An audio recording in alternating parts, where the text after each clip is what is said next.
El value investing ya sabéis que es la filosofía de inversión de Warren Buffett y de muchos otros inversores. Es la filosofía de inversión con la que mucha gente se ha hecho muy rica, pero el value investing es una técnica de inversión.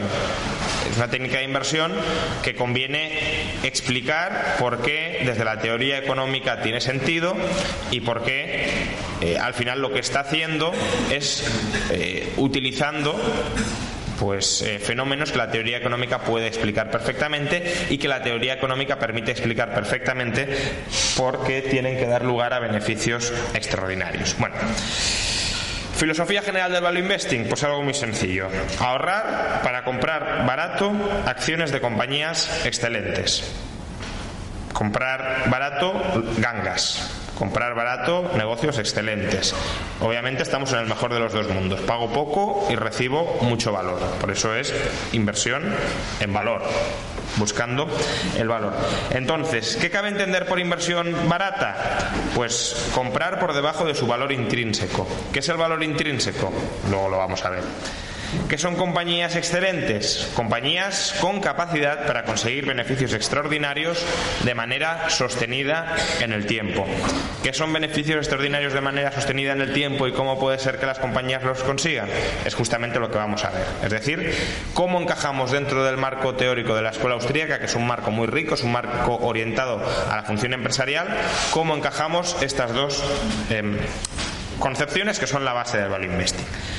Entonces, ¿qué vamos a ir viendo? Pues vamos a ir viendo cómo la utilidad subjetiva determina la imputación del valor, es decir, cómo del valor del consumidor se pasa al valor de los factores productivos, cómo esos factores productivos se organizan a través de la división del trabajo y del capital, cómo el tipo de interés o cómo esa división del trabajo y del capital da lugar al tipo de interés y a la aparición de beneficios extraordinarios, cómo esos beneficios extraordinarios son sostenibles a través de ventajas competitivas y de la función empresarial, cómo los empresarios, al diseñar planes de negocio con ventajas competitivas, necesitan ahorrar para poder invertir, cómo esa inversión y ese ahorro se puede captar a través de mercados financieros que son ineficientes, y cómo dentro de esos mercados financieros pueden aparecer arbitrajistas o inversores especializados dedicados a arbitrar precios de mercado, cómo esos inversores se pueden equivocar y cómo el value investing es una herramienta para minimizar los errores y maximizar la rentabilidad de esos inversores especializados.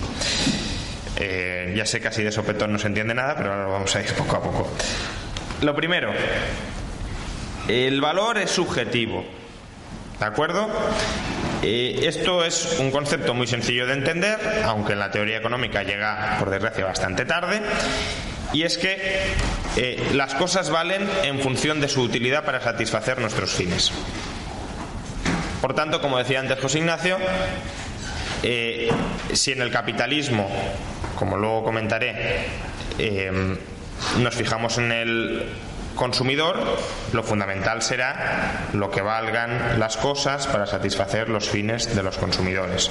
Bien, todos actuamos en función de satisfacer nuestros fines y para eso necesitamos medios. Los medios que necesitamos los valoramos en función de su contribución para satisfacer el fin. Esto, que es una idea muy sencilla, muy intuitiva, en este caso no estamos en economía contraintuitiva, es intuitivo que las cosas valen según lo que nos son útiles. Pues fue enunciado por Carl Menger en su libro Principios de Economía Política de 1871. Vale, pero hemos dicho, los bienes de consumo valen en función de su capacidad para satisfacer nuestros fines. Pero ¿qué valen los bienes de orden superior? Carl Menger dividía entre bienes de consumo, bienes de segundo orden. Los bienes de consumo serían los bienes de primer orden. Los bienes de segundo orden serían los factores productivos que necesitamos para producir los bienes de consumo. Y luego dividía bienes de tercer orden, que son los factores productivos que necesitamos para producir los bienes de segundo orden. Un ejemplo muy sencillo puede ser pues un bocadillo, mismamente. Es decir, un bocadillo es un bien de consumo. Para crear el bocadillo necesito pues pan, jamón, etcétera. Esos serían los bienes de segundo orden. Para crear el pan, el jamón, etcétera, pues necesito bienes de tercer orden, que serían el horno, el agua o la harina donde horneo el pan. para producir estos bienes de tercer orden necesito bienes de cuarto orden. Básicamente pues serían el trigo o los molinos donde proceso la harina, y para producir los bienes de cuarto orden necesito bienes de quinto orden.